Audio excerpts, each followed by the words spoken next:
வணக்கம் நண்பர்களே.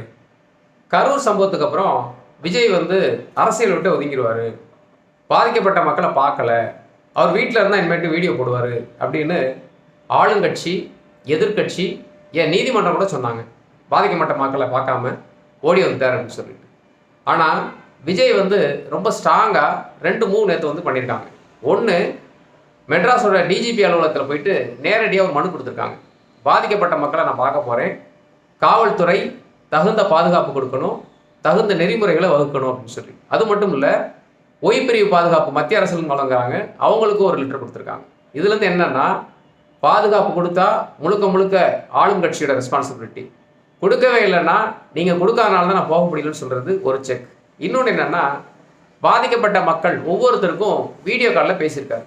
அதாவது, இப்போ என்னால் வர முடியல, கண்டிப்பாக கோர்ட் அனுமதி கொடுத்த அப்புறம் நான் உங்களை பார்ப்பேன், தைரியமாக இருங்க அப்படின்னு சொல்லி பேசியிருக்காங்க.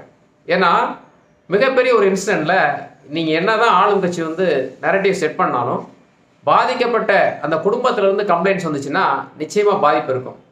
ஆனால் மிகப்பெரிய ஒரு அந்தஸ்துடைய ஒரு ஸ்டார் ஒவ்வொரு குடும்பத்துலேயும் நேரடியாக பேசும்போது அவங்க ரொம்ப சந்தோஷப்படுறாங்க. விஜய் மேலே தப்பே இல்லை, அவர் என்ன பண்ணுவார், கரூர்னு ஒரு ஊரே தெரியாது, அதுலேயும் கரூரில் வெளிச்சமபுரத்தை அவர் எப்படி பார்த்துருக்க முடியும், நிச்சயமாக இது அரசு மேலே தான் தப்புன்னு சொல்லிட்டு ஒரு அழுத்தமான விஜய் மேலே ஆதரவு காமிச்சிருக்கிறாங்க. ஏன்னா மிகப்பெரிய ஒரு ரசிகர் கூட்டத்தை நம்பி தான் அவர் இறங்கியிருக்காரு.